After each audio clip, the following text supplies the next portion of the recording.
Before I even start, I want to make two things very clear. Number one, Harley Quinn is my number one favorite fictional character of all time. Number two, 2016 Suicide Squad, directed by David Ayer and starring Margot Robbie, Will Smith, and Joel Kinnaman, is a terrible movie and experience, and no one should ever have to sit through it. With our two thesis statements out of the way, let's start the video.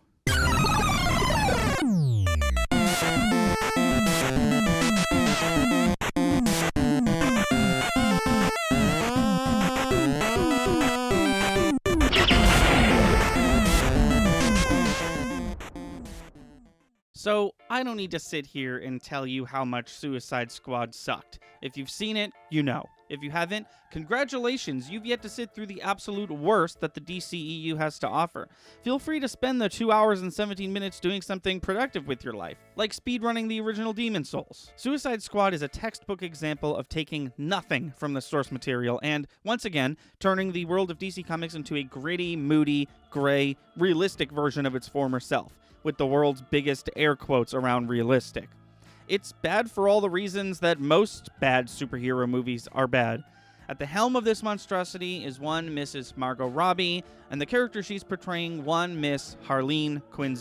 I've never seen a fanbase so divided, with almost exactly half agreeing with me in saying that she put on a terrible performance and absolutely butchered a character I hold very dear, and the other half agreeing with Paul Dini, of all people, the original creator of Harley Quinn, in saying that she did an excellent job portraying Harley. But that is the nature of opinions. Neither side is 100% correct or 100% incorrect. But I digress, because I think we can all agree that, appreciate her performance or not, this movie is terrible. I saw it in theaters when it came out. I was actually excited to see it.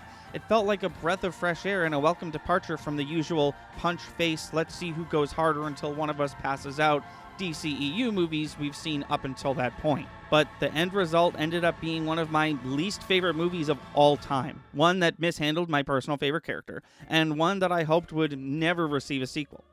Only to find out that a sequel was greenlit like a week later. Needless to say, I declared at the time that I would not be viewing the sequel, thus beginning the long 5-year drip feed of information on this movie that got me slowly more and more excited to eventually see it. They say, if you want to tell a story right, you gotta start at the beginning. The first bit of news was almost completely unrelated when the story first broke. James Gunn, director of Guardians of the Galaxy Volume 1 and 2, had been fired as director for Guardians Volume 3. Long story short, he was fired for a dumb reason, he's back directing the film again, but it's been delayed by a few years because in between getting fired and rehired by Marvel, he was brought on to direct the Suicide Squad sequel for DC. This changes things. James Gunn is an incredible director. Every movie of his that I've seen, I thoroughly enjoyed. Not to mention, he's responsible for the Guardians of the Galaxy movies. He took a group of superheroes nobody knew or cared about, myself included, and made them into a household name. Not to mention, Guardians of the Galaxy is a movie with an ensemble cast, like 9 of which are superheroes. And that's exactly what the Suicide Squad is. It's a group of misfits that have to somehow form a team that's going to save the day.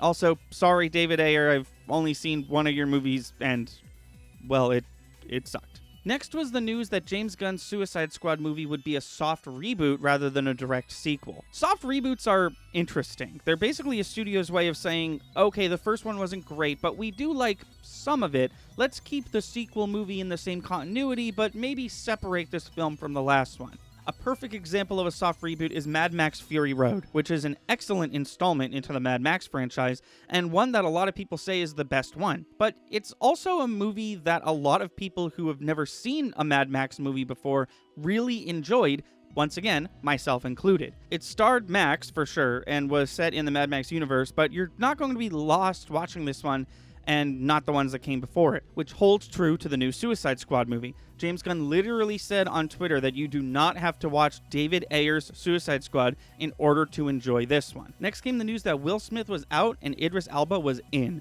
Originally announced to be playing Deadshot in place of Will Smith, was later announced he won't be playing Deadshot anymore, only to later find out that he's playing a character called Bloodsport. So James Gunn and DC are clearly comfortable dropping big names and hiring other big names. Next came the insane cast list. Look at these names and try to stop yourself from saying what I said. What the hell is happening with this movie? So many big names, so many weird names. Falula Borg, the YouTuber, John Cena, the wrestler, Taika Waititi, the director, and Pete Davidson, the sketch comic. And most importantly, Margot Robbie is back as Harley Quinn. Something we assumed wouldn't happen when we found out that Will Smith was out. Then came DC Fandom, where we got some confirmations of casting decisions and who was playing who, shortly followed by the first official trailer.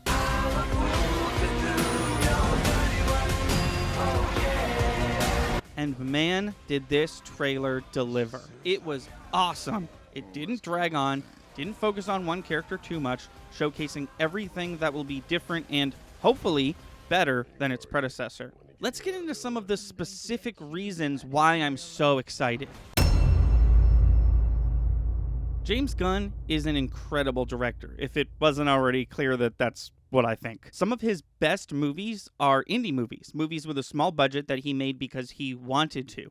Now imagine him making a movie like that, but with the monetary backing of a high-budget superhero movie. James Gunn said that DC let him use every character he asked for to tell the story he wanted to tell. This cast list is crazy. John Cena, Idris Elba, Nathan Fillion, Peter Capaldi, and if I could just highlight one character I'm super excited for, it'd have to be Polka Dot Man. David Dastmalchian is an incredible character actor, and also not a stranger to superhero movies. He was Kurt in the MCU, he was Abracadabra on The Flash, he was in the original Dark Knight, and he most recently portrayed Calendar Man in Batman: The Long Halloween Part 1. A killer who only works on holidays. There's lots of crazy out there. And Polka Dot Man is an absolute psychopath. I assume based off trailers and James Gunn informing us not to get too attached that these characters are going to die pretty early on in the film.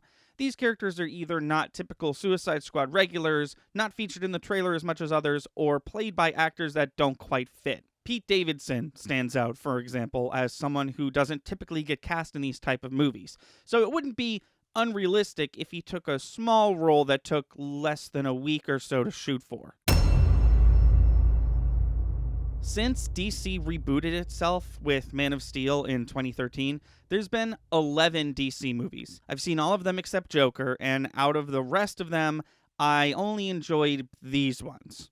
As you can see, I typically don't enjoy DCEU movies, and I know I'm not alone. This is DC and James Gunn's chance to breathe some revitalization into this cinematic universe. Over the past 10 years, we've had no less than 3 Jokers, including Gotham, and none of them are in this film. I think we can all agree that Jared Leto's Joker was a low point, not only in the original Suicide Squad movie, but also in the fictional history of the character. I've said this before, but I think Harley Quinn is at her best post-Joker. Typically, Harley Quinn is on his team, loyal to him, maybe in love with him, then she eventually separates from him, goes through a period of self-reflection and potential Stockholm Syndrome, before ultimately realizing that she doesn't need the Joker anymore. She can make her own name for herself without him, and that's where she's going to be in this movie. We had Part 1, the Joker loyalty, in the original Suicide Squad. We had Part 2, the post-Joker self-reflection in Birds of Prey. And now she's on to bigger and badder, more independent things, better known as Part 3, in the new Suicide Squad movie. Which brings me to my 5th and final reason I'm so excited. So, why was Harley Quinn so bad in Suicide Squad? I get asked this all the time, and more often than not, the best answer I can come up with is, she just was. Did you watch the movie I watched? But if I could spend a little more time to come up with a reason, I think my main problem with Harley Quinn is the writing. The writing in this whole movie could definitely be improved, but Harley Quinn's scene-to-scene dialogue is not only terrible, but it's also annoying and cringy. Here are some examples that I'm sure you've already heard, and, try not to cringe. What was that? I should kill everyone and escape? Sorry. The voices. I'm kidding. That's not what they really said. Ninja, you want some sake? We're bad guys. It's what we do. So, in between coming up with the idea for this video and actually sitting down to write it, I decided to watch Birds of Prey. You probably noticed it conspicuously absent from this earlier graphic. And I gotta say, it wasn't that bad.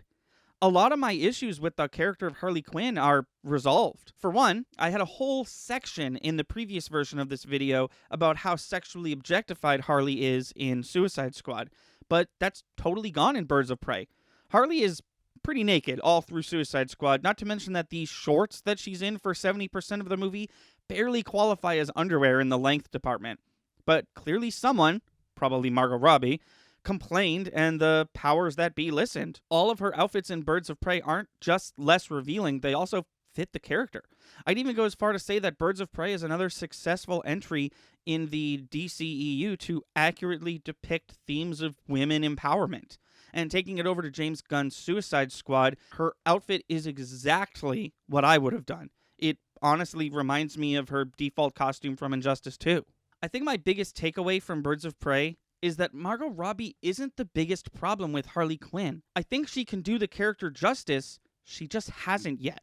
Recently I said this about Natalie Portman's Jane Foster from the MCU. The character's been pretty bad so far, but she's never been directed by Taika Waititi, which is the exact sentiment I share about Margot Robbie and James Gunn. I truly believe the reason Harley Quinn has been so terrible so far is not Margot Robbie's fault. I think that's essentially everything I wanted to say. There was probably a few more talking points I could have brought up, but I got all the important stuff out of the way. If it wasn't already clear, the whole point of this video essay was to talk about how much I was disappointed by the original Suicide Squad movie and how much better I think the next Suicide Squad movie is going to be. But let me know what you think. Do you think the next Suicide Squad movie is going to be as good as I think it's going to be, or do you think it's going to be just as bad as the original? Or did you actually like the original? Please let me know. I'm very curious. But with that being said, I've been Thunder. You've been watching Thunder Lightning Gaming. Follow us on Twitch. Subscribe to us on YouTube. Punch the bell. Do all the things that every other YouTuber tells you to do. I've been Thunder. Stay safe, stay clean, and we'll see you next time.